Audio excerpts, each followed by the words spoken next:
para sacar a la luz pública lo que está ocurriendo con los ancianos en las residencias públicas. Es el diputado regional del Partido Popular, Matías Rodríguez Feito.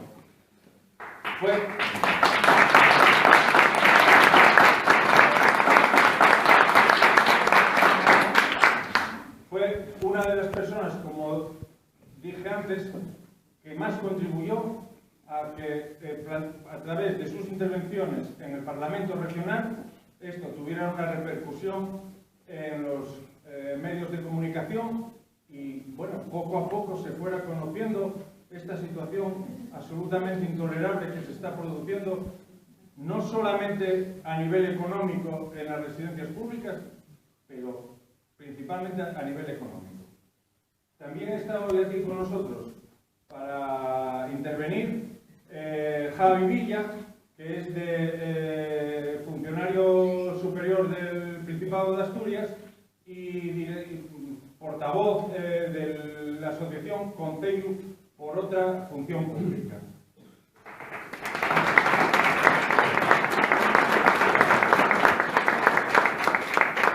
Y bueno, también en la mesa Ángel Rodríguez, que es el presidente de la plataforma de afectados por el ERA.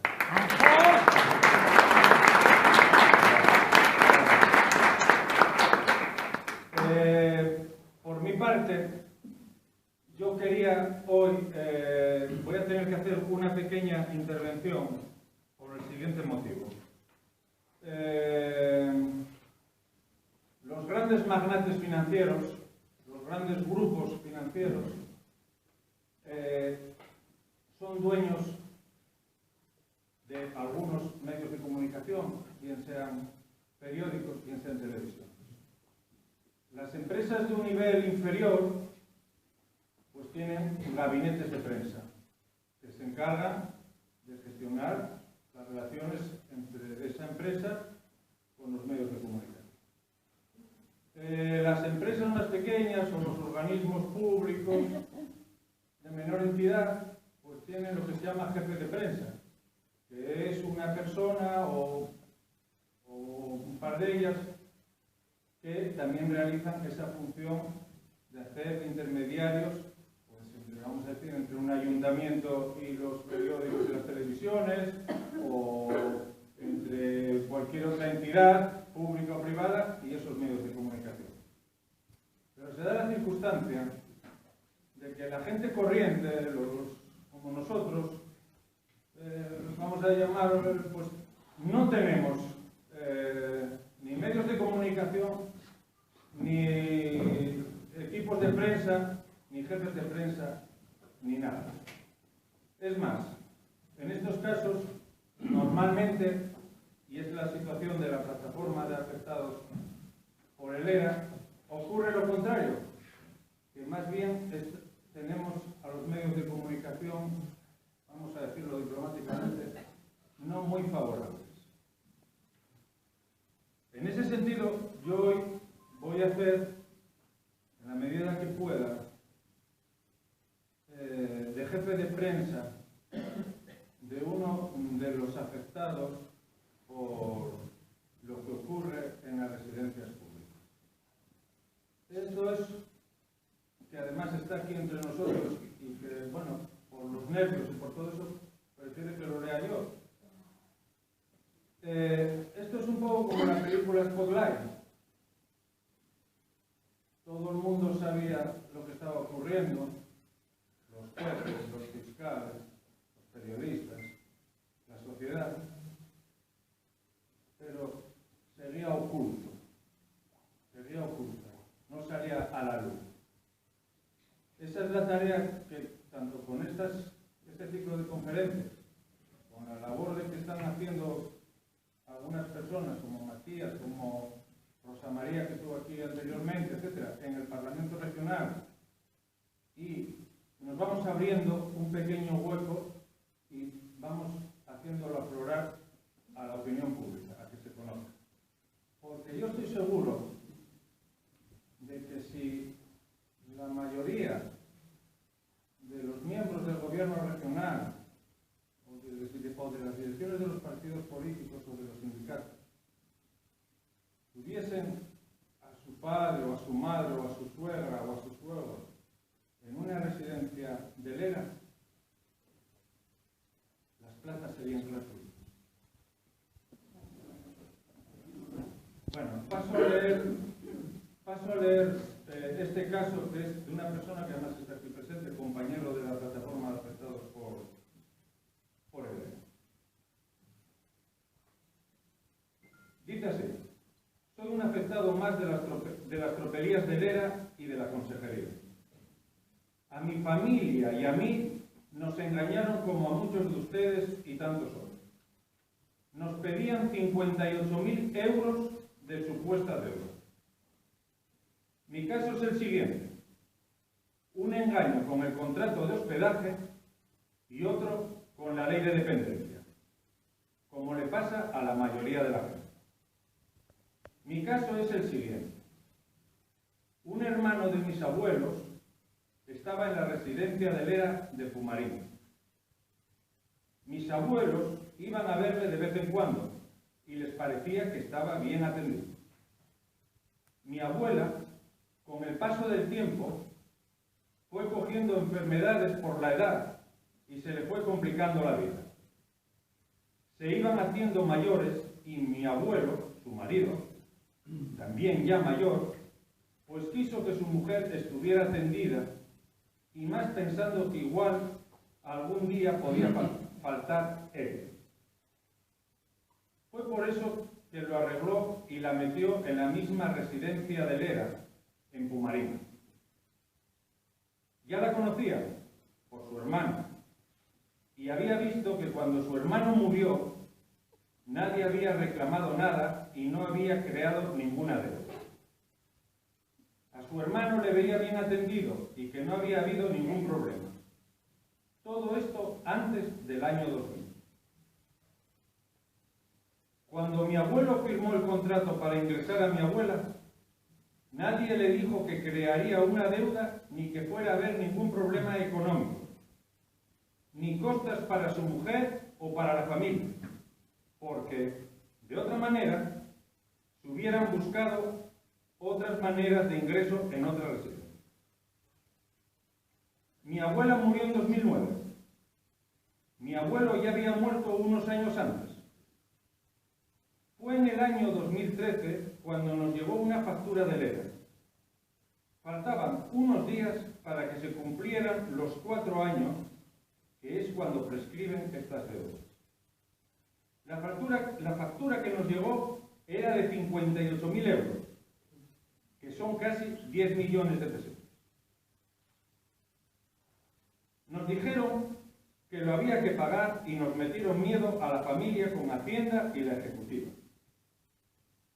Pero nosotros no teníamos dinero para pagar esa cantidad.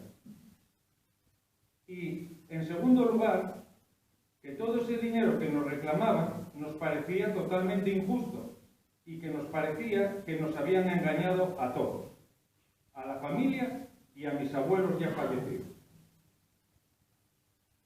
Que no era eso lo que se les había dicho. Recurrimos a Lera y no nos dieron la razón. Después lo metimos por el juzgado y lo único que conseguimos fue una rebaja de 6.000 euros. Esta rebaja era debido a que Lera no quería reflejar la ley de dependencia con la antigüedad que le correspondía a mi abuelo. Mi situación actual es que estoy en el paro de la construcción, cobro el salario social y tengo pendiente la ejecución de esa deuda del ERA de 52.000 euros. El ERA quiere ir sobre el único patrimonio que tenía mi abuela, que es la mitad de la casa donde vivo yo, el techo que tengo, y que tanto mi abuelo como mi abuela la habían dejado en vida para mi madre y para mí mediante testamento. Así que yo estoy viviendo en una situación en la que cualquier día venga Hacienda, me desahucie y me deje en la calle. Es una injusticia terrible. ¿Cómo puede haber un gobierno que consienta esto? Que te eche de tu casa un organismo público. Una vergüenza.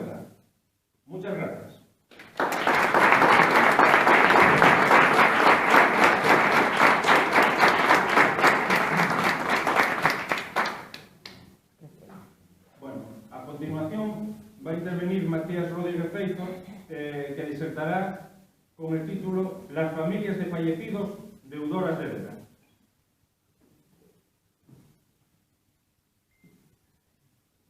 Señoras, señores, buenas tardes. En primer lugar, me van a permitir que mis primeras palabras sean para expresar, en nombre del Partido Popular de Asturias y en el mío propio, nuestro agradecimiento al señor Marcelino Laruelo Roa por su amable invitación para formar parte de estas jornadas. A pesar, Marcelino, que la verdad la consejera no te reconoce, no te considera como un interlocutor válido, sin embargo para nosotros sí lo es. Por eso le agradezco enormemente esta oportunidad que nos brinda de dar luz, de dar voz a las reivindicaciones, a las necesidades de nuestros mayores. Aprovecho asimismo para animarle y reiterarle nuestro apoyo en la defensa de los derechos de las personas mayores que a diario realiza desde la Oficina de Defensa del Anciano. Agradecimiento que quiero hacer extensivo a todos ustedes por acompañarnos en esta tarde lluviosa de viernes que invita ya a un fin de semana más bien casero. Asimismo quiero reconocer el trabajo del señor Ángel Rodríguez, de la plataforma del presidente de la gestora de afectados por el ERA, que está haciendo un magnífico trabajo que yo creo que es una de las primeras cuestiones que debemos de valorar en todo este asunto y problema en el que nos vemos envueltos, que es la unidad de acción que hay por parte de todos los afectados, de los usuarios y de las formaciones políticas que estamos en el Parlamento asturiano. Hay que tener mucho cuidado. Hay que tener mucho cuidado al tratar ciertos temas polémicos que son muy delicados y difíciles de resolver, y sobre todo en los que andan en juego las necesidades básicas de las personas mayores, como es el caso que nos ocupa. Son situaciones verdaderamente difíciles de resolver por parte de los políticos y de la sociedad, y son un problema de todos en su conjunto, que no debe de ser usado como arma política. Al menos nosotros así lo entendemos, y por eso siempre hemos insistido en reclamar prudencia. No debemos hacer demagogia con nuestros mayores, ni puede ser aprovechar una materia tan sensible para hacer un uso político de ella. Permítame que comience con una cita. Decía el ex primer ministro británico Winston Churchill que valor es lo que se necesita para levantarse y hablar, pero también es lo que se requiere para sentarse y escuchar.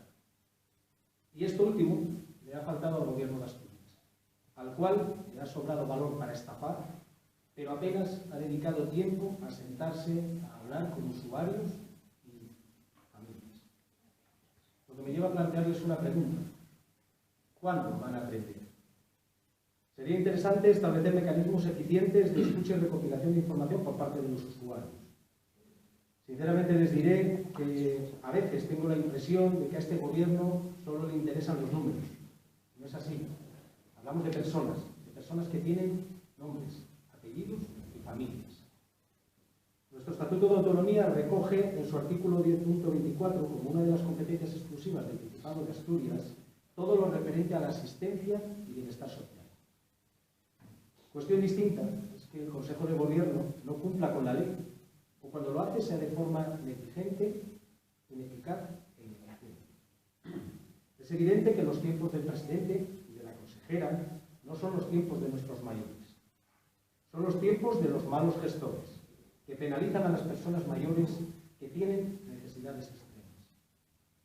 Y Asturias, no lo olvidemos, es una comunidad autónoma que cuenta con un significativo índice de envejecimiento, donde casi el 24% de nuestra población tiene 65 y más años, según el padrón de 2014. Y que en territorios como el suroccidental, de donde yo vengo, que vengo desde Guineo, los mayores de 65 superan el 30%, es decir, 6 puntos por encima de la media nacional. Un grupo de ciudadanos no solo importante desde una óptica cuantitativa, sino también desde una dimensión cualitativa, ya que las personas mayores constituyen un gran capital social.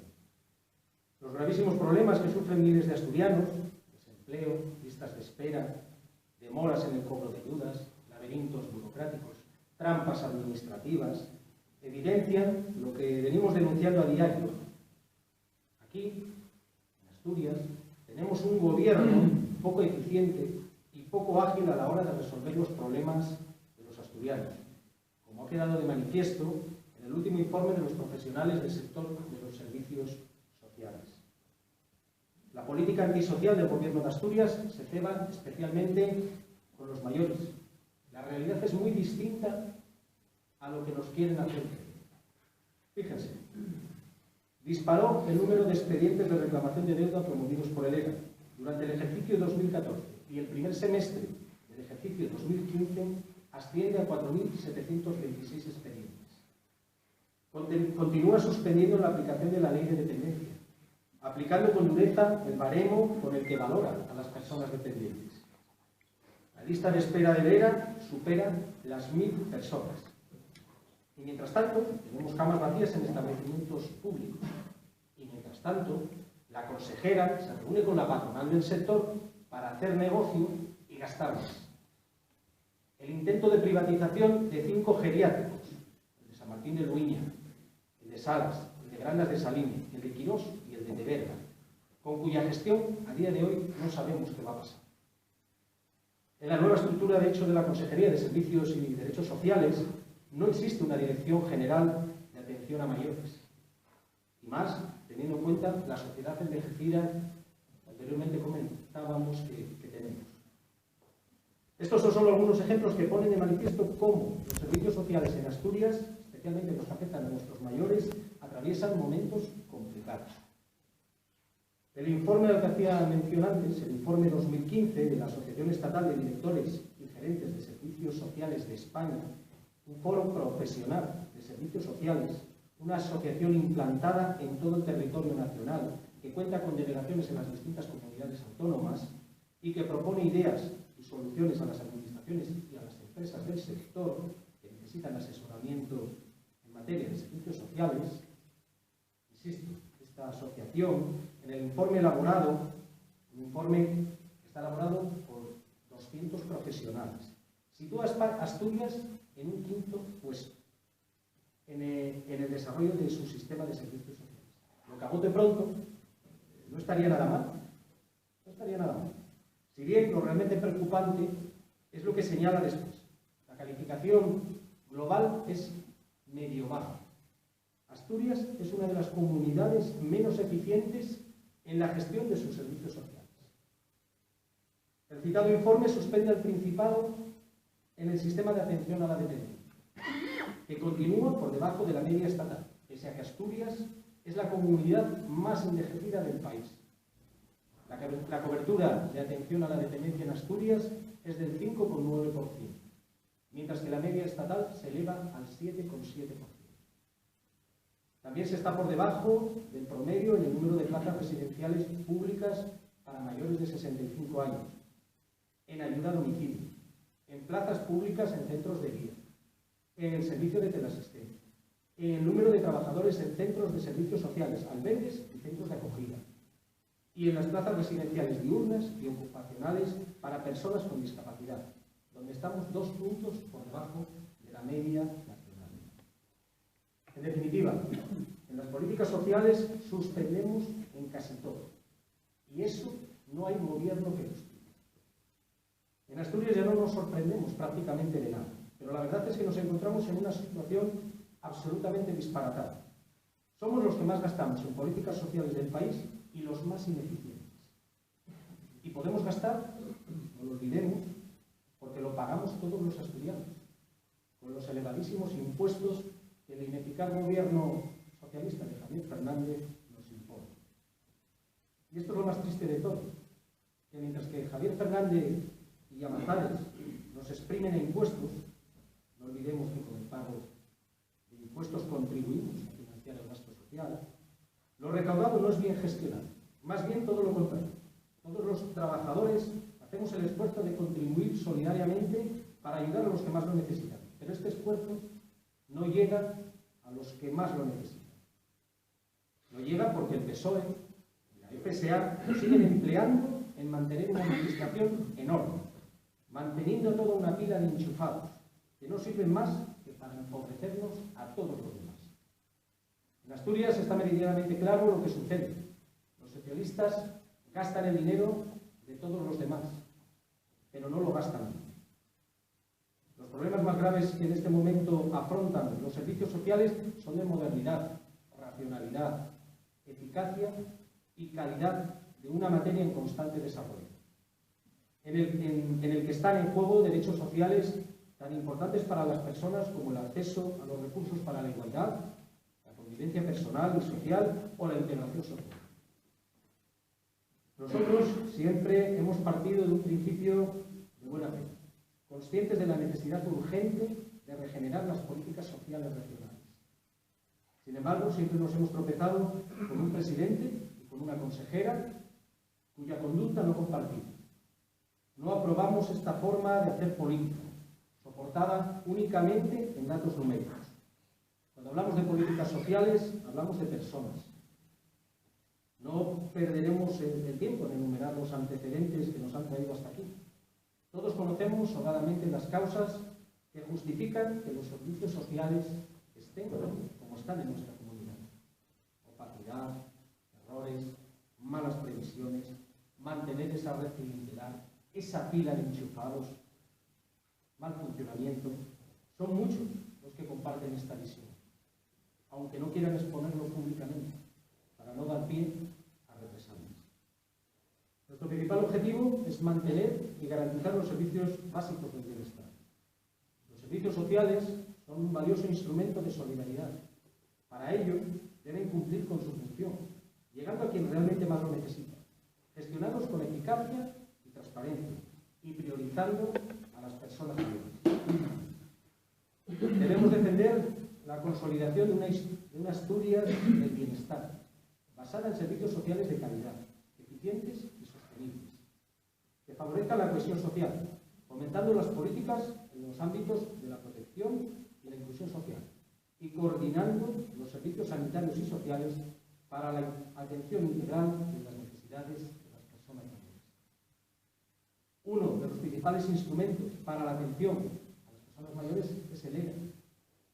Con un presupuesto para esta anualidad de más de 118 millones de euros, dispone de 5.400 plazas públicas, 3.336 son plazas propias y 2.027 concertadas, en 57 centros, con una plantilla formada por 1.428 empleados públicos, y cuyo capítulo 1 de personal asciende a cerca de 51 millones de euros. Recuerdo estos datos para que todos tomemos conciencia del importante esfuerzo que realizamos para financiar esta herramienta de atención a nuestros mayores. No olvidemos que más de 1.000 están aún en una lista de espera. Son demasiadas las familias que se encuentran afectadas por las reclamaciones de deuda derivada de la liquidación de los servicios residenciales prestados por el ERA. Familias que consideran, como nosotros, que lo que está haciendo el gobierno de Javier Fernández con sus mayores es un abuso, una verdadera aberración que solo persigue un afán recaudatorio. Unas afirmaciones que ciertamente suscribo en su totalidad, que pertenecen al catedrático de Derecho Civil de la Universidad de Oviedo, el señor Ramón Durán. Estas manifestaciones las pronunció en una conferencia aquí en Gijón sobre la situación en la que se encuentran los ancianos y sus familiares frente a los precios abusivos de las residencias del ERA, las reclamaciones post-mortem y las incautaciones de bienes a los ancianos. En el transcurso de la misma afirmó que lo que está haciendo el gobierno regional con los ancianos por medio del organismo autónomo ERA es un abuso de derecho inaceptable y una aberración jurídica, inducido por un sistema social perverso y un afán recaudatorio. Yo le doy toda la razón en este sentido y suscribo íntegramente sus palabras. En definitiva, el gobierno lo que quiere es dinero. Dinero. Lo quiere a cualquier precio y le da igual de donde lo tenga que sacar. De los elevados impuestos que todos pagamos o de los bolsillos de los usuarios y familiares de ellos. Desde el Partido Popular llevamos meses insistiendo en un mensaje. Javier Fernández y su Consejo de Gobierno no son de fiar. Prueba de ello lo sucedido con los expedientes de reclamación de deudas promovidos por el ERA. Un drama que nosotros comenzamos a denunciar en noviembre de 2015. Desde entonces se podría decir que el Gobierno de Asturias ha pasado por 3 fases en este asunto que nos ocupa. La primera, negar. La segunda, enredar. Y la tercera, reconocer. Se lo explico muy rápidamente. Pero antes y brevemente recordemos los antecedentes. La ley de dependencia entró en vigor en 2007, pero no fue hasta el 2011 cuando el Gobierno de Asturias aprobó el decreto que regulaba el copago. Entre los años 2007 y 2011, cuando entró en vigor, no se realizaron liquidaciones a 4.448 familias. Familias a las que se les dijo que pagarían el 75% de la pensión del usuario y que el resto lo cubriría la ley. Sin embargo, ahora nos encontramos con que la Administración regional les reclama 91 millones de euros. Casi nada. Hablamos de más de 4.000 personas en esta situación, de las que el 50% aproximadamente aún no han recibido notificación alguna. Y mientras tanto, el Gobierno regional, o el banco con las preferentes, la única solución que les ofrece es leer la letra pequeña de los contratos. Retomando el hilo de la intervención, les decía 3 fases: negar, enredar y reconocer. Desde el principio, el Consejo de Gobierno mostró su rechazo a frenar la tramitación para suspender la liquidación de las deudas reclamadas a los herederos de los usuarios fallecidos en las residencias de deuda. Durante los últimos días de 2015, la consejera no había hecho más que negar, por activa y por pasiva, que existiera ninguna ilegalidad, ni siquiera ninguna irregularidad.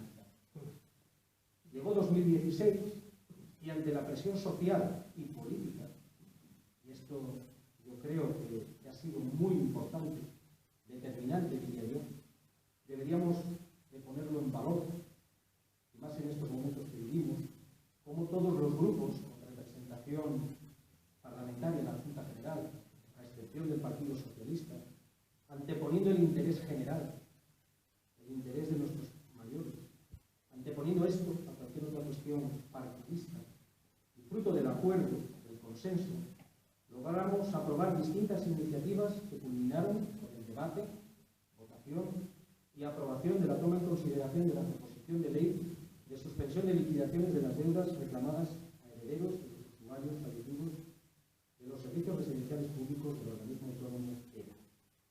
Haciendo bueno el refrán, la unión hace el acuerdo, en este caso, la unión política. Nuestra intención estaba clara desde el principio. La Administración debía paralizar inmediatamente todas las liquidaciones de las deudas, que son reclamadas a los herederos de los usuarios fallecidos en las residencias de deuda. El enredo de la consejera comenzó convocando a los portavoces a una reunión en la consejería, con la única intención de lavar la cara, de hacernos cómplices a los demás de su desorden, de su tropelía. Recuerdo que en aquella cita con la consejera pretendía modificar la moción subsiguiente que íbamos a debatir en el pleno de aquella semana. Quería cambiar el término paralizar por suspender y eliminar, retirar la auditoría externa que figuraba en el texto de la moción. Si bien es cierto que en la reunión todos mantuvimos nuestras posiciones, cuando llegamos a la Cámara, por nuestra parte, nos encontramos con la desagradable sorpresa de que el grupo proponente cambiaba de parecer y accedía a las peticiones de la consejera, dejándonos sin paralización y sin auditoría externa, lo que desde nuestro punto de vista era absolutamente innegociable. En cualquier caso, de aquella moción inicial nunca más se supo. El portavoz socialista, el señor Fernando Lastra, se encargó de consumar el enredo y junto con sus socios de gobierno de Izquierda Unida cometieron lo que para nosotros fue otro atropello más a los usuarios y a sus familias. No puede ser que la Junta General apruebe iniciativas que luego el gobierno socialista de Javier Fernández incumple sistemáticamente. Iniciativas aprobadas en la Cámara, pero siguen sin estar atendidas por el gobierno asturiano, en una clara intencionalidad política de enredar, despreciar y desprestigiar al Parlamento regional. Pedirle a la Administración Regional Socialista eficiencia y servicio a los ciudadanos es como pedirle peras a la boca. No seamos ingenuos. El reconocimiento llegó con la aprobación de la toma en consideración de la proposición de ley del Principado de Asturias de suspensión de liquidaciones de las deudas reclamadas a herederos de los usuarios fallecidos en los establecimientos de deuda. Esta aprobación es un paso fundamental para frenar las liquidaciones de las deudas, pero no definitivo. No olvidemos que ahora iniciamos la tramitación, ponencias, comparecencias. Ahora tenemos que culminar este proceso aprobando la ley. En este sentido, me van a permitir que sea telegráfico. Nuestra posición se resume en lo siguiente: paralización inmediata de todos los expedientes, auditoría externa. No es admisible la opacidad, el mal funcionamiento y la mala gestión de deuda. No nos fiamos auditoría a instancias de pago. Revisión 1 a 1 de todos los expedientes. Aplicación del régimen más beneficioso para el usuario. Incorporación al sistema de dependencia de todos los residentes. Curiosamente, la Consejería inicia ahora un expediente de revisión para que las personas dependientes alojadas en centros de deuda pasen a beneficiarse de lo dispuesto en la normativa autonómica de la dependencia, que afecta a cerca de 600 personas. Lo que nos lleva a preguntarnos qué ha impedido que esta opción no se hubiera realizado ya de oficio por la Administración. ¿Qué lo impide? Es evidente la mala fe y praxis del gobierno regional. ¿Por qué ahora sí y antes no? ¿Qué van a hacer con las personas que ya pagan?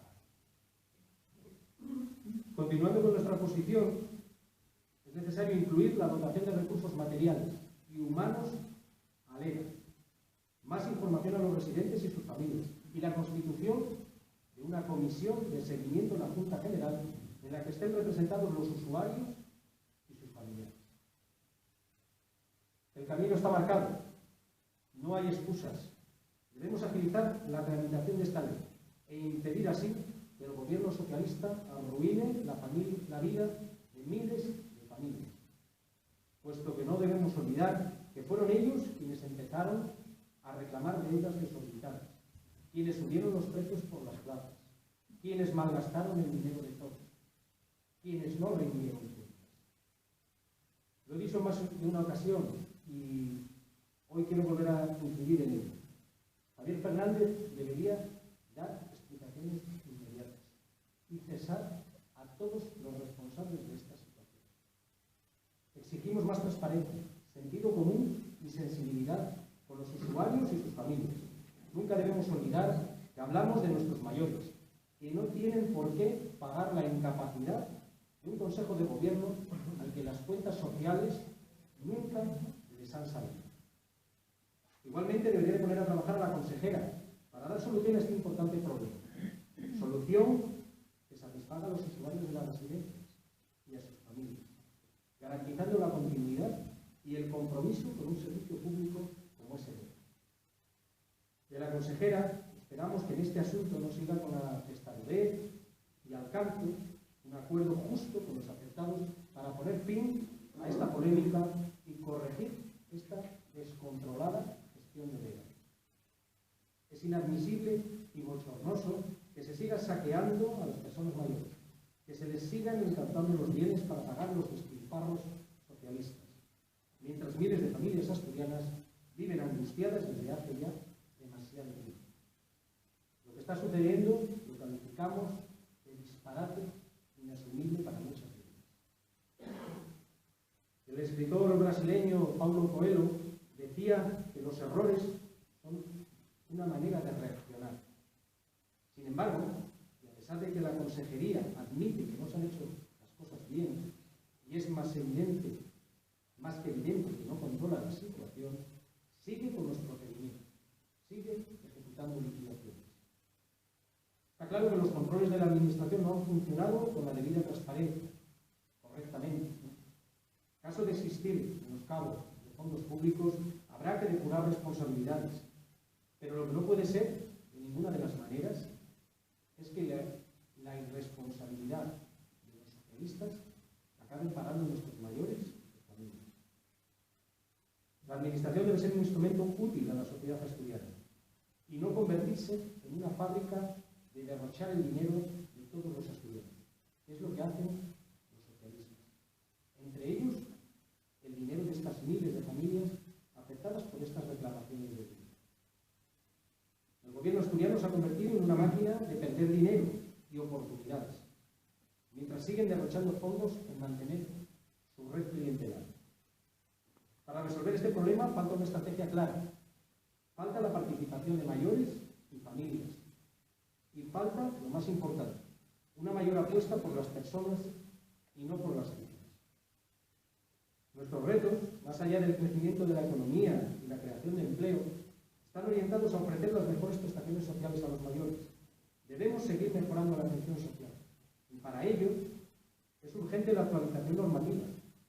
Nuestra región no puede permitirse el lujo de perder ni un solo minuto de trabajo en aprobar una nueva ley de servicios sociales, o en el peor de los casos abordar la revisión de la actual que data del año 2003. El desarrollo del catálogo de prestaciones sociales, la revisión en materia de dependencia o la atención al anciano son otras actualizaciones que no pueden esperar. Al igual que integrar cláusulas sociales en la contratación pública y que los pliegos de contratación den preferencia a organizaciones del tercer sector en la gestión de algunos servicios. Aumentar la dotación de profesionales en materia de dependencia. Consideramos escaso el personal técnico dedicado a la atención de los mayores. Dar a conocer e instaurar la figura del asistente personal. La ley de dependencia recoge desde 2007 esta importante figura, vital para facilitar la autonomía personal que pretende la ley. Las políticas sociales deben estar centradas en las familias. No conseguiremos que nuestra sociedad avance sin la prosperidad de las familias que la componen.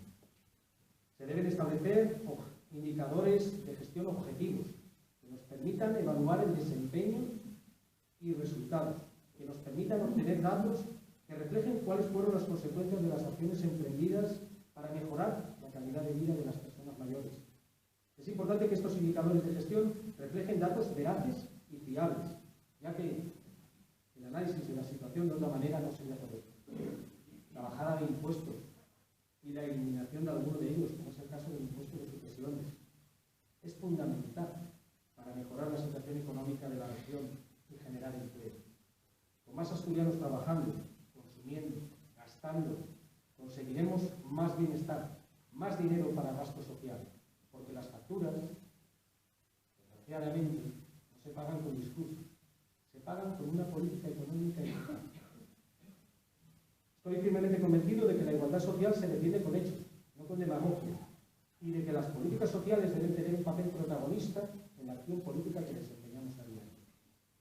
La cuestión no es gastar por gastar. Gastar más no implica estar atendiendo mejor a las personas mayores que lo necesitan, puesto que si se gasta el dinero de manera ineficiente o sin un plan, sucede lo que estamos viendo, que se está malgastando el dinero, e incluso exponiendo a las personas mayores a más riesgos y amenazas. Lo más caro no siempre es lo mejor.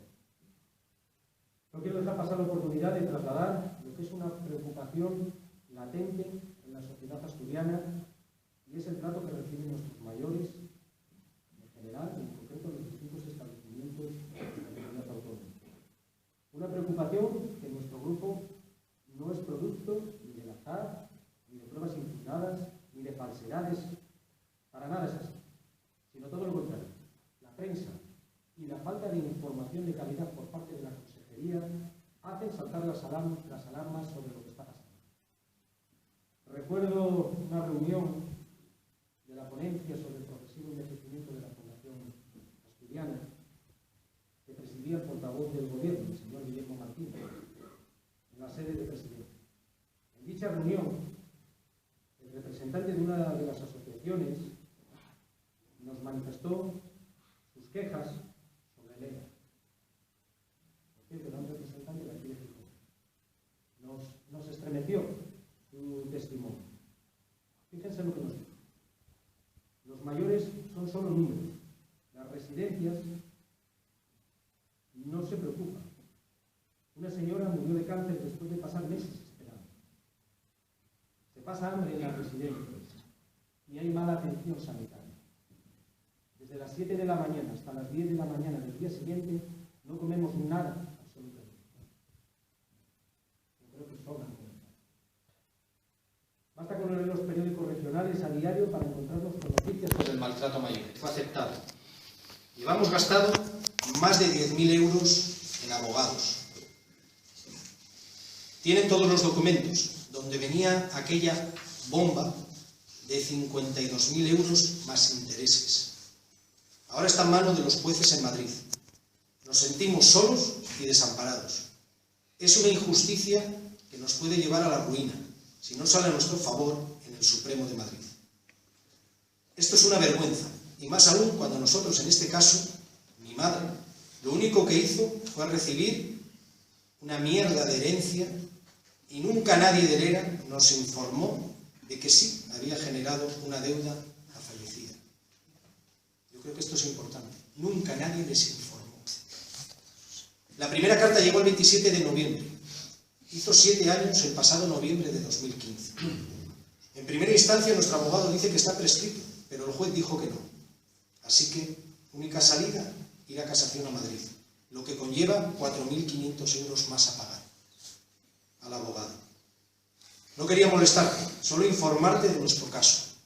Podría decirte muchas cosas más, pero en este momento de nuestra vida ya tenemos bastante con tener a mi tía como está. Tiene una tía en casa que sufrió un accidente y que ahora es dependiente, cuidándola lo mejor que podemos y sabemos.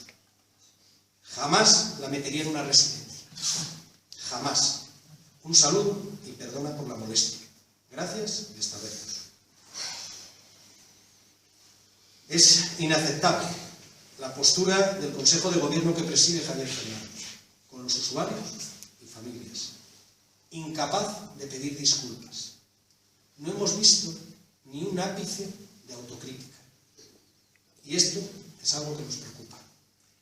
Por encima de cualquier otra cuestión, le pedimos una solución real a un problema que ellos han parido. A pesar del sufrimiento causado, aún pueden evitar cometer miles de errores con estas familias. Les seguiremos exigiendo que ponga fin a la angustia que están viviendo, que les está costando no solo dinero, a lo que de una u otra manera todos llegamos, sino lo más importante, salud. Desde el Partido Popular estaremos vigilantes con todo lo que tiene que ver con las liquidaciones de deudas del ERA, con los cumplimientos de los mandatos de la Junta General. El Gobierno debe centrarse en hacer las cosas bien, en aprender de los errores y corregir esta injusticia. Nosotros estamos firmemente convencidos de que las personas mayores deben estar en el centro de todas las políticas. Vamos a luchar por ayudar y defender a los usuarios del ERA y a sus familias, con quienes estamos comprometidos. Esto es lo que de verdad nos importa. Recurrente, falsamente, los socialistas se suelen abrazar al concepto de defensores de las políticas sociales. Nada más lejos de la realidad. Prueba de ello lo hoy aquí relatado. No vamos a aceptar lecciones de quienes nos dejaron un país al borde del rescate y con los servicios públicos en quiebra. Hoy aquí, de lo que hemos hablado, es de la credibilidad de los distintos gobiernos socialistas que nos han gobernado durante años. De eso estamos hablando, de credibilidad, la que los socialistas, en este asunto de las liquidaciones, en concreto, han perdido.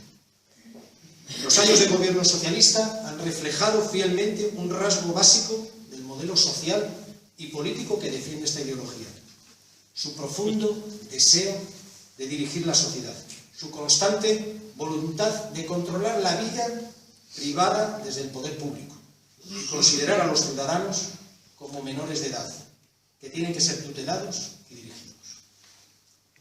Es, en definitiva, un modelo basado en la desconfianza hacia los ciudadanos, considerando que no saben qué deben hacer para prosperar o mejorar su bienestar, y que es el poder público quien debe asumir esta tarea, indicándoles casi siempre de manera obligada la dirección a seguir. El Partido Popular está comprometido con las personas mayores y con las familias a las que pertenecen. Hablar de políticas sociales es hablar de personas, es hablar de familias, lo que siempre ha sido nuestra preocupación y ocupación. Muchas gracias.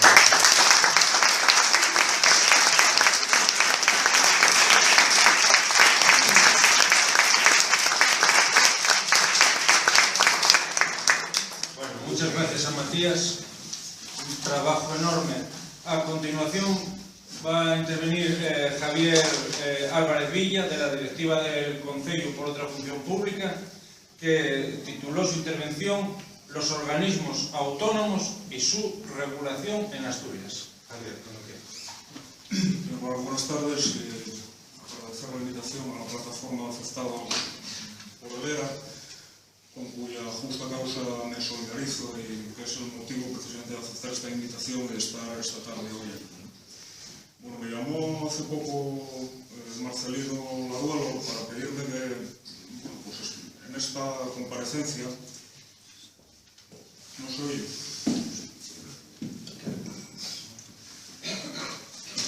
explicara brevemente en qué consistían esto que se llaman organismos autónomos, cómo funcionan, cuáles son sus características. En buena medida, supongo, para contextualizar la problemática del funcionamiento del ERA, es decir, y detectar, en la medida de lo posible, dónde pueden estar las causas de estos problemas que se acaban de exponer de manera exhaustiva y brillante por el profesor de la palabra y que vosotros conocéis de primera mano, ¿no? Traía unas láminas para poder proyectarlas aquí en la pantalla, pero lamentablemente no tenemos ordenador, entonces, bueno, es un tema un poco arduo, porque al final es un poco teoría de derecho administrativo, explicar las características de lo que es un organismo autónomo.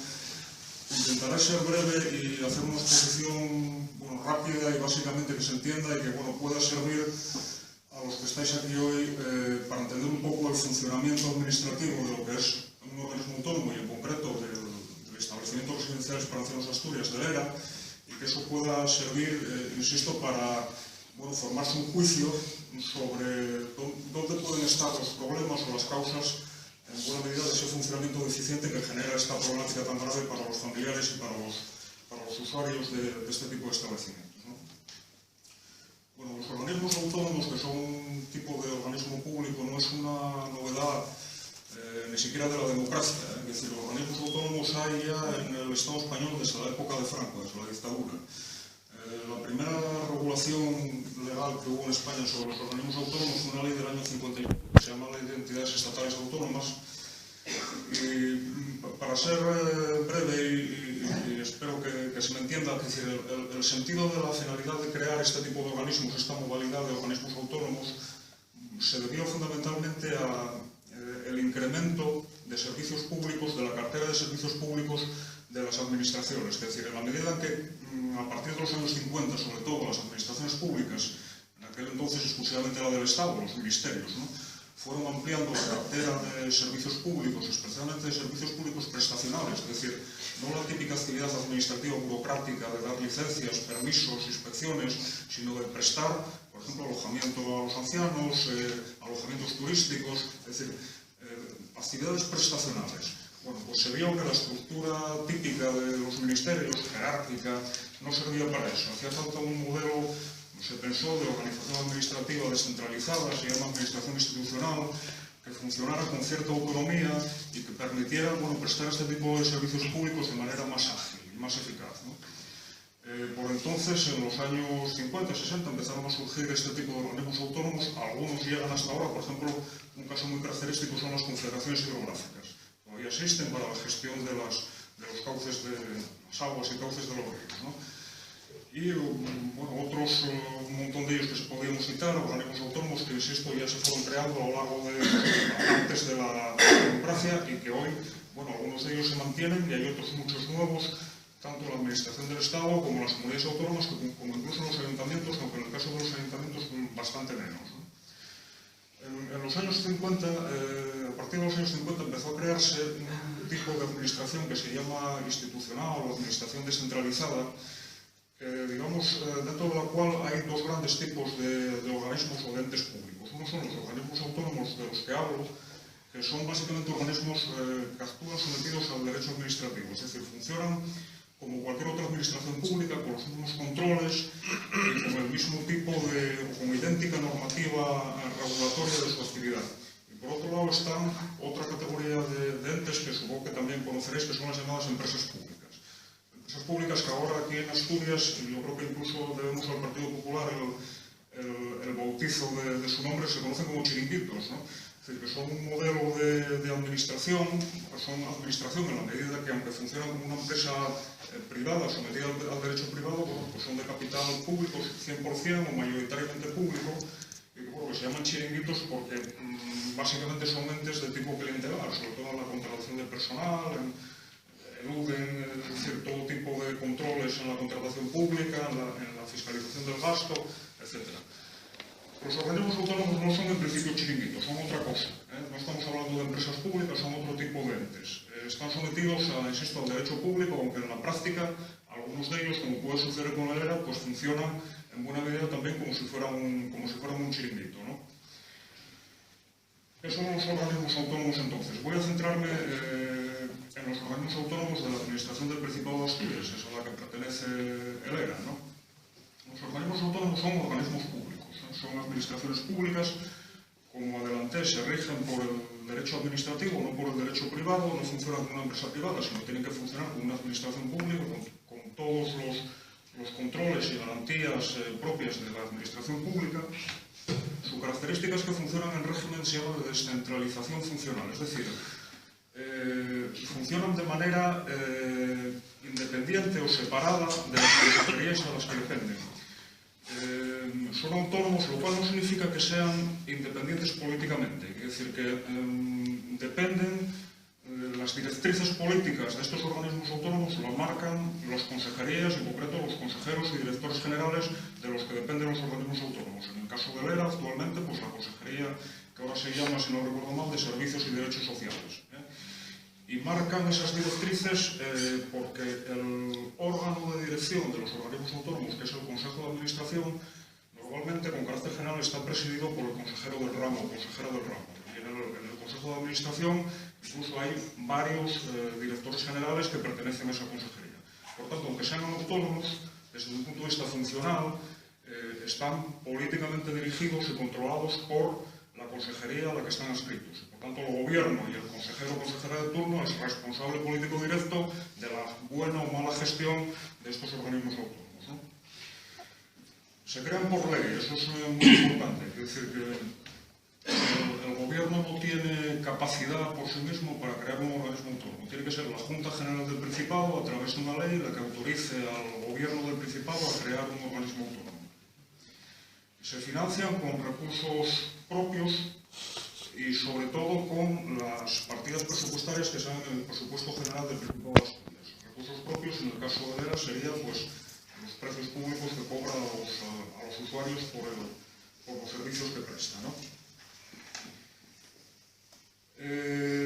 Tienen personalidad jurídica propia, ¿es lo que significa? Sencillamente que pueden contraer derechos y obligaciones de manera separada a las consejerías. Es decir, pueden contratar por sí mismos y, insisto, contraer derechos y obligaciones específicos propios de sus organismos autónomos no imputables a la consejería. Tienen un patrimonio propio y una tesorería propia, es decir, que tienen autonomía en el control de sus gastos y de sus ingresos. Dependen de una consejería, como dije antes, su personal es o funcionario laboral, por tanto, en principio y al final, tienen que acceder a las plantillas de este tipo de organismos a través de pruebas selectivas concurrenciales, donde haya libre concurrencia y en base a los principios de igualdad, mérito y capacidad. Es decir, a diferencia de los conocidos como chiringuitos o empresas públicas, donde el problema es que son entidades estrictamente clientelares, donde básicamente se accede por amiguismo, por ser conocido de no sé quién o por azar. Aquí, en principio, los organismos autónomos, el procedimiento de acceso tiene que ser público y transparente y en base al mérito. Otra cosa es que en la práctica también, bueno, pues existan casos y prácticas de enchufismo y de nepotismo que también indudablemente existen, ¿no? Y el régimen de contratación de los organismos autónomos es el régimen de contratación, es decir, si hacen una obra, o si compran no sé qué materiales, o si contratan algún servicio, están sometidos a la ley de contratos de las administraciones públicas con todas las garantías que ello en principio comporta. Otra cuestión importante es que su actividad económica y financiera, es decir, de todos los actos administrativos, todas las actuaciones que realizan que puedan comportar un gasto, están fiscalizadas por la Intervención General del Principado de Asturias. Por tanto, en principio no debiera de haber ningún descontrol en la gestión del gasto en la medida en que debe existir un interventor, que es un funcionario público, en principio teóricamente independiente, que no se debiera someter a ningún tipo de orden política, que fiscaliza o deberá fiscalizar toda la actuación, todos los contratos, toda la gestión de la actividad administrativa que lleven este tipo de organismos autónomos y que comporte gastos o también, por supuesto, toda la actividad de ingresos que desarrollen, ¿no? Su cuenta de resultados, es decir, la liquidación anual de ingresos y gastos, forma parte de la cuenta general del Principado de Asturias y está sometida a fiscalización de la Sindicatura de Cuentas. La Sindicatura de Cuentas es un organismo también teóricamente independiente, fiscaliza anualmente la cuenta de resultados del ERA y del resto de organismos autónomos del Principado, y si detecta alguna irregularidad, alguna mala práctica, pues bueno, lo pone negro sobre blanco por escrito. Otra cosa es que en la práctica ese tipo de, digamos, de control o de detección de errores que practica la Sindicatura de Cuentas, después vemos que realmente como no tienen fuerza vinculante ninguna, pues muchas veces queda ahí pegado en el papel y no tiene ninguna consecuencia práctica en realidad, ¿no? Los cargos políticos y el personal, tanto funcionario como laboral de estos organismos autónomos, responden ante la Hacienda del Principado por todos los daños que puedan ocasionar actuando con dolo o negligencia. Es decir, cualquier actuación administrativa, cualquier conducta, cualquier actuación en la gestión diaria de este tipo de organismos que lleven a cabo tanto los cargos políticos como los funcionariales, si genera un daño o una responsabilidad patrimonial para la administración, la ley dice que debieran de responder personalmente de ello. Otra cosa es que en la práctica no haya ningún precedente, Pero bueno, en principio ahí está en la ley esa regulación, ¿no? Y toda su actuación administrativa está sometida al control judicial de la jurisdicción contencioso administrativa. Una jurisdicción que tiene problemas porque, es decir, antes se comentaba, Matías comentaba un caso de una señora, es decir, para acudir al Tribunal Supremo tiene que pagar 4.000 y pico euros en abogado procurador, después ahora hay que pagar tasas. Bueno, es un sistema judicial, no me quiero perder ni salirme por las ramas, pero realmente poco eficaz. Pero bueno, en principio toda la actividad desarrollada por el ERA y por los organismos autónomos es susceptible de control en vía judicial. Otra cosa es que, insisto, eso suponga un coste grande para los usuarios o para cualquier interesado, porque para interponer un recurso de estos tiene que tener preceptivamente abogado y procurador, ahora hay que pagar unas tasas, incluso si pierde, pues bueno, la justicia muchas veces es imprevisible, pues además tiene que pagar incluso hasta las costas, ¿no? Es un sistema judicial realmente muy poco eficaz y que necesitaría una reforma importante, pero bueno, eso es harina de otro costado. ¿Cuáles son los recursos económicos de este tipo de organismos autónomos? Es decir, ¿cómo se financian? Bueno, se financian con el patrimonio, con los bienes y valores que constituyen su patrimonio, es decir, los bienes, ya sean patrimonio mobiliario o inmobiliario, que bueno, es un patrimonio que le aporta al propio Principado de Asturias, que es el que crea el organismo autónomo, ¿no? Con los tasas, precios públicos, impuestos que recaude por la actividad que desarrolle, pero fundamentalmente la principal fuente de financiación están las partidas presupuestarias que están en el presupuesto general del Principado, las que aporta, las que pone el propio Principado de Asturias con los ingresos que tiene el Principado de Asturias, de los impuestos y de las tasas y los recursos que tiene. Bueno, pues anualmente fija una partida, los organismos autónomos en los presupuestos generales tienen un presupuesto específico y ahí figura una partida presupuestaria con la que se financia sustancialmente la actividad del organismo autónomo. Pueden tener otras fuentes de financiación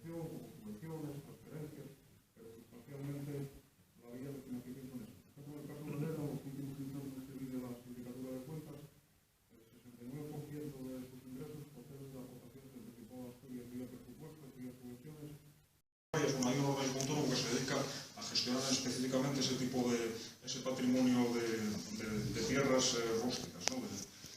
de fincas. El Consejo de la Juventud, que se dedica a desarrollar políticas, como su propio mundo indica, no hace falta explicar mucho más a qué se dedica. La Orquesta Sinfónica del Principado de Asturias es otro organismo autónomo que gestiona específicamente esta orquesta. El Servicio Público de Empleo del Principado de Asturias, que se conoce con las siglas de SEPEPA, que básicamente se dedica a labores de intermediación laboral, de oferta y demanda, y promover políticas activas de empleo, subvenciones. Es un organismo autónomo que tiene mucho también de chiringuito, pero no vamos a hablar aquí ahora de él, podemos hablar de él en otro momento. El Centro Regional de Bellas Artes de Asturias, que se dedica a gestionar el Museo de Bellas Artes que está en Oviedo, la Junta de Saneamiento, que se dedica a gestionar las competencias que tiene el Principado de Asturias en materia de aguas y que se financia fundamentalmente con un impuesto que antes se llamaba el canon de saneamiento. El Servicio de Emergencias del Principado de Asturias, SEPA, que se ocupa de la gestión del servicio de llamadas urgentes y del servicio de bomberos de nivel supramunicipal, y el ERA, establecimientos residenciales para ancianos del Principado de Asturias. El ERA, como ya se comentó por mi predecesor en la palabra, fue creado por una ley del año 91, que es una ley de asistencia y protección al anciano, que sigue vigente, para la gestión de los establecimientos residenciales para ancianos dependientes de la Administración del Principado de Asturias, adscrito inicialmente a entonces era la Consejería de Sanidad y Servicios Sociales, a día de hoy a la Consejería de Derechos, de Servicios y Derechos Sociales. Tiene todas las características que comenté antes de los organismos autónomos, es decir, plena personalidad jurídica, capacidad de obrar, patrimonio propio para el cumplimiento de sus fines. Pero digamos que el control político, como indiqué antes, de este organismo autónomo corresponde a la Consejería de Derechos Sociales, a la Consejería de Servicios y Derechos Sociales, que tiene las competencias fundamentales de organización, control, planificación del organismo autónomo. Es la que propone al Consejo de Gobierno la organización del ERA, la que eleva al Consejo de Gobierno la propuesta de plantilla de personal del ERA o las ampliaciones de esa plantilla, la que propone la creación de centros nuevos y de servicios nuevos para ancianos, la que propone el nombramiento y cese del director gerente. Esto es muy importante, por lo menos desde el punto de vista de la asociación a la que pertenezco. El director gerente del ERA es un cargo político que es el responsable de la gestión del ERA. Pero es un cargo político que desde nuestro punto de vista tendría que ser un cargo de tipo profesional, no político. Es decir, a día de hoy, y esto es un problema común a todos los organismos autónomos, los gerentes, los directores gerentes son miembros de confianza del partido que gobierna. Es decir, con independencia de que puedan tener mayor o menor cualificación, son personal de confianza del poder político. En este caso de la consejera titular de la consejería. En el caso de ERA, si no me equivoco, además fue la antigua consejera del ramo. Entonces, a esto nos parece nefasto. Es decir, este tipo de organismos autónomos, si alguna virtualidad o algún sentido tienen para que funcionen con ese carácter autónomo y con esa gestión independiente de la consejería, es que tengan una gestión profesional. Y para eso, la premisa fundamental es que su gerente, su director, sea seleccionado con criterios de mérito y capacidad, es decir, entre profesionales competentes que no dependan del dedazo político del consejero, del gobierno que les nombra, y que, digamos, accedan al puesto en función de su currículum y de su trayectoria profesional, y que tengan unas condiciones mínimas de independencia profesional, de tal manera que si su gestión no gusta, porque políticamente no gusta, no puede ser cesado como ahora inmediatamente de un día para otro. Eso es tremendo. Y las consecuencias que ese modelo de nombramiento absolutamente clientelista del dedazo genera en la gestión de este tipo de organismos son muy graves y afectan a la problemática que todos vosotros conocéis, porque la pésima gestión que muchas veces tienen este tipo de organismos se origina en una gerencia absolutamente politizada y con un desconocimiento profesional de la gestión de los asuntos que se encomiendan a este tipo de organismos total y absoluta, ¿no? Bueno, la consejería es la que autoriza la apertura de los establecimientos y el registro y la que aprueba los precios públicos que se cobran por los servicios que prestan. cuestión importante es la de la estructura orgánica del ERA. ¿Qué órganos internos existen en este organismo autónomo, en el ERA, para gestionar el funcionamiento del desarrollo de su actividad? Bueno, pues son tres. Dos de carácter directivo de gestión. Uno es el Consejo de Administración, que es un organismo colegiado presidido por la consejera y donde hay varios directores generales, aparte también de funcionarios. El gerente, el que hablé antes, que es el encargado, el máximo responsable de la gestión diaria del organismo. Y después, curiosamente, la ley del año 91 estableció un órgano de participación que se llama la Junta de Participación Ciudadana. Ahora, como sabéis, está de moda el tema de la participación ciudadana.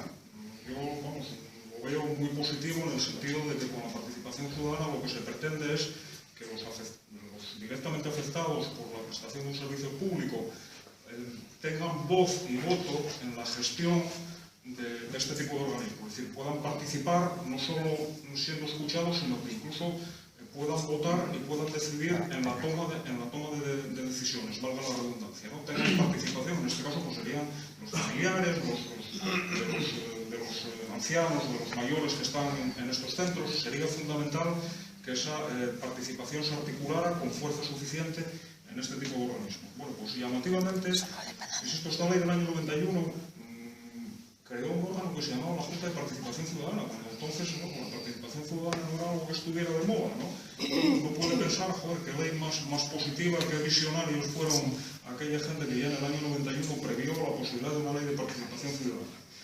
Pero claro, ¿cuál es el problema de esta ley, de esta Junta de Participación Ciudadana? El problema de esta Junta de Participación Ciudadana es que es un organismo absolutamente endogámico. Un organismo que más que ser un organismo de participación de la sociedad es un organismo de control político del ERA. Porque si vamos a la composición de este organismo que regula la ley del anciano, resulta que está presidida por el director general, antes se llamaba director regional de acción social, ahora director general, no sé exactamente cómo se llamará ahora. El vicepresidente es el director gerente del organismo autónomo, es decir, el gerente nombrado a dedo por la propia consejera, ¿no? Tres vocales que son nombrados directamente por la Administración, por la Consejería, entonces de Servicios Sociales, se supone que entre empleados públicos de la propia, pero nombrados también a dedo, es decir, tres funcionarios de confianza. Y un secretario también elegido directamente por la propia Consejería. ¿Dónde queda la participación ciudadana? Bueno, después también hay un miembro en representación de cada ayuntamiento en cuyo concejo se encuentran ubicados establecimientos residenciales dependientes del ERA.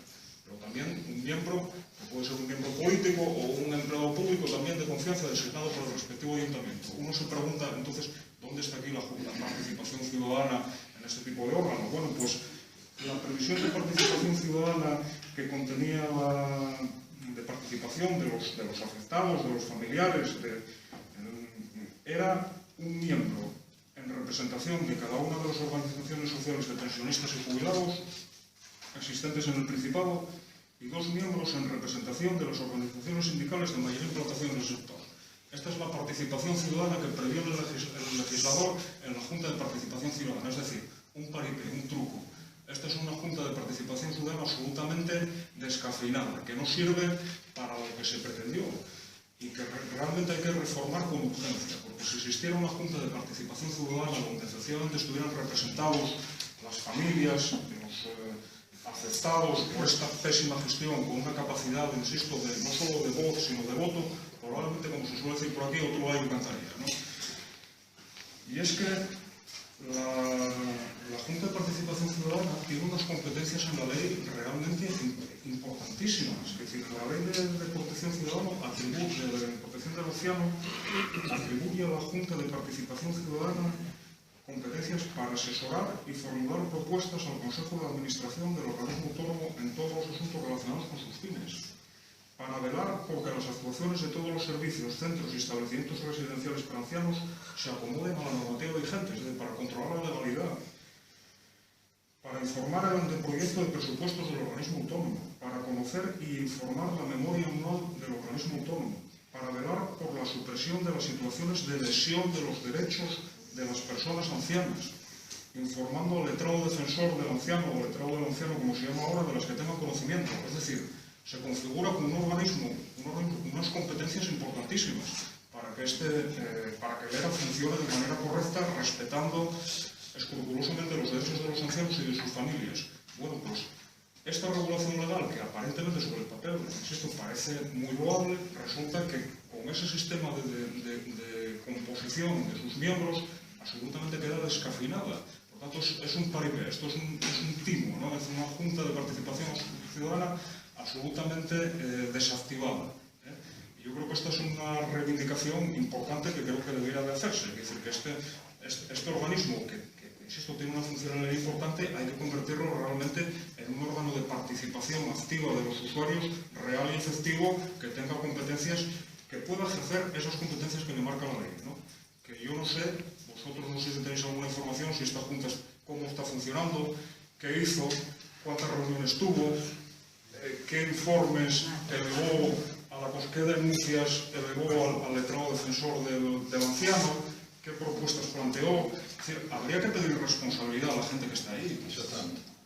Habría que pedir responsabilidad, porque ahí hay unos miembros con debe a los dos decretos, dos reglamentos que regulan, bueno, dos cuestiones fundamentales del funcionamiento, digamos, ordinario del ERA, que es el acceso y la estancia en los centros, que está regulado por un decreto del año 98, el decreto 10/98, donde se regulan, bueno, pues las clases de establecimiento, residencias, departamentos residenciales, viviendas y pisos tutelados, la forma de acceso, es decir, qué requisitos hay que tener, las funciones de la comisión de valoración, donde bueno, se valoran las solicitudes, la forma de pago, que es una cuestión fundamental, ¿no? Es decir, sobre la forma de pago, bueno, habría mucho que hablar, yo creo que se habló en la... Matías habló antes, hizo mención a ello, en la conferencia que dio Durán, supongo que se extendió mucho sobre esta cuestión.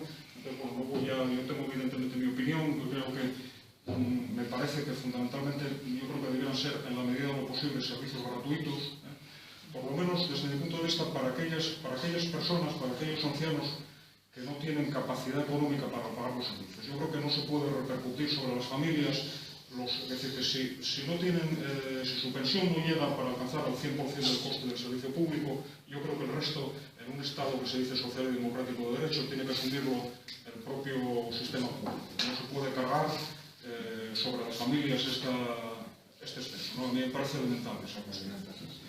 Pero bueno, yo creo que como es una problemática que ser gratuita, pues no me quiero extender mucho sobre ella. Y finalmente, hay otro decreto también muy importante que conoceréis, que es el decreto 134/2010, que es el decreto donde se establecen los precios públicos. Los precios públicos que se fijan por la prestación de la residencia en los centros, en apartamentos, en las diferentes categorías de centros, ¿no? Y el modo de calcular esos precios públicos en función de la capacidad económica que tiene el anciano, el mayor, ¿no? Hay una tabla y entonces, bueno, hay unos porcentajes en función de su capacidad económica que van, si no recuerdo mal, desde el 75% al 100% en función de la capacidad económica que tenga. Si tenéis algún interés en concreto sobre esos datos, pues bueno, al finalizar el acto, pues os doy incluso el blog donde está publicado y la referencia a la tabla, bueno, para no extenderme más y daros la palabra, que quizás es más importante de lo que yo pueda decir.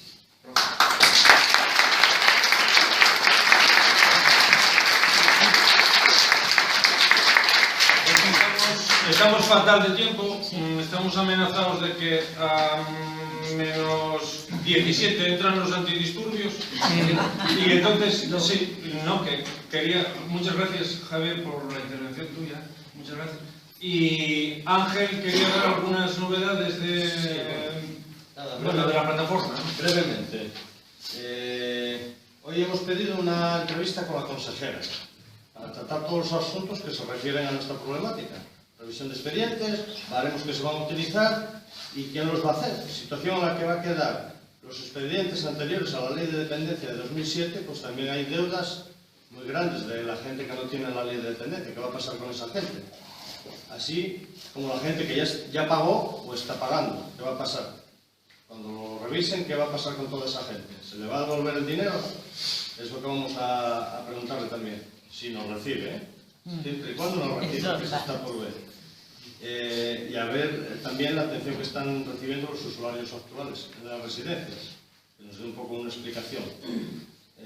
Después sabéis que hay mucha gente que estamos invitados por el Partido Popular y Podemos a comparecer en el pleno del día 23, me parece que es, ¿no? El día 23, y bueno, vamos a ver qué nos preguntan, porque creo que se nos va a pedir, se nos va a consultar algo, según creo, ¿no? A ver lo que nos preguntan. Después hay unas impresiones generales.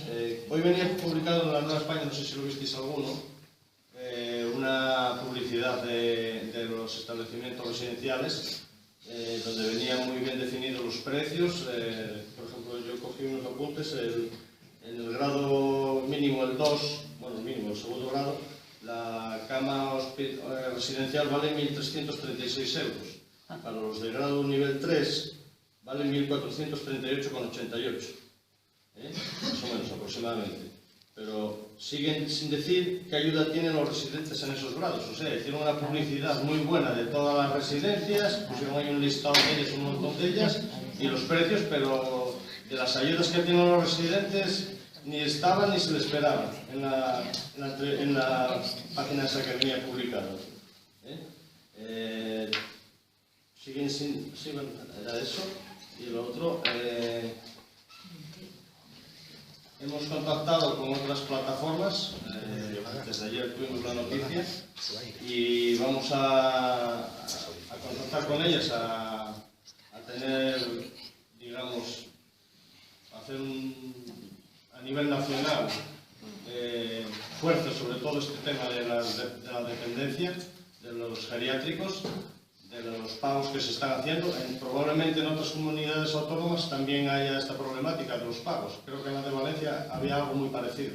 En cuanto tengamos conocimiento de esto, pues nos vamos a poner a trabajar en ello y a ver cómo podemos hacer una plataforma a nivel nacional, si nos podemos juntar todas las plataformas regionales y hacer fuerza y dar caña, porque lo que está pasando es de juzgado de guardia. Y quería hacer otra consideración. Aquí hay una señora que quiero que intervenga, que exponga su caso. Usted, la que me está mirando para acá, la que me dijo usted. Cuente el caso que le pasó hoy. Póngase en pie, sí. Pues nada, me llaman y me dicen que tengo que firmar un nuevo contrato de la ley de dependencia para pagar menos. Y que lo tengo que firmar. Y yo dije que no firmaba. Entonces me dicen que es para pagar menos.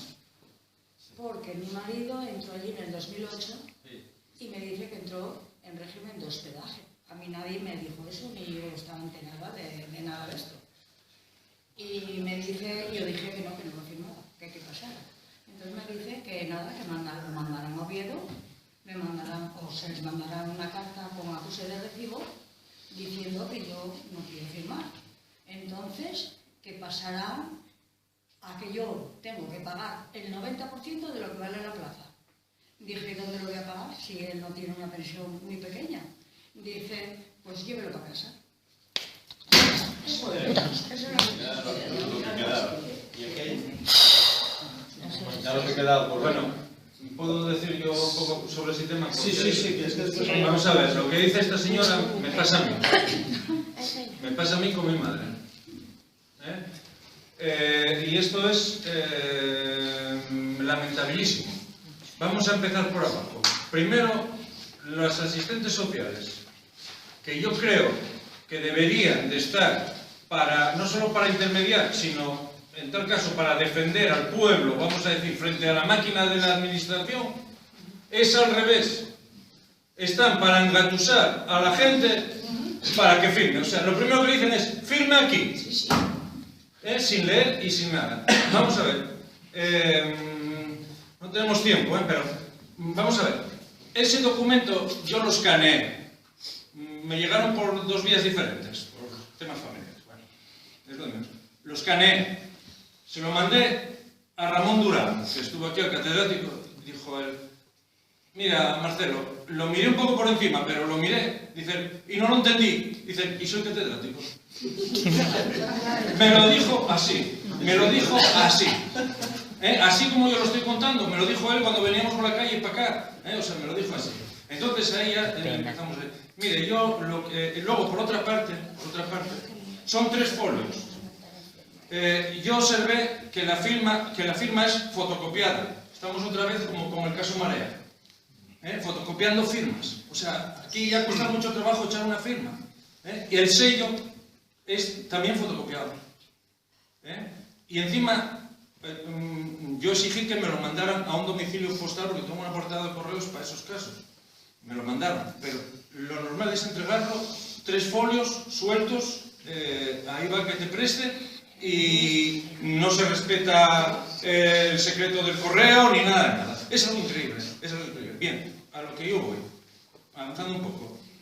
Lo que se pide ahí, esas personas, mi madre en concreto, que lleva, yo no sé si 9 años, porque tenía Alzheimer, primero no quisimos que fuera ninguna, pero la enfermedad va avanzando, o sea, después de 16 años, o sea, después de 7, pues entró en una residencia, que no era esta de Lera, era una privada, también habría que hablar. Bueno, y luego en la de Lera, ella tenía todo aprobado, la ley de dependencia, todo, el PIA famoso, que es que aquí fue una lucha constante de exámenes, de no sé qué, como si estuvieses pidiendo, yo no sé, una beca para Hawái, para ir de veraneo a Hawái.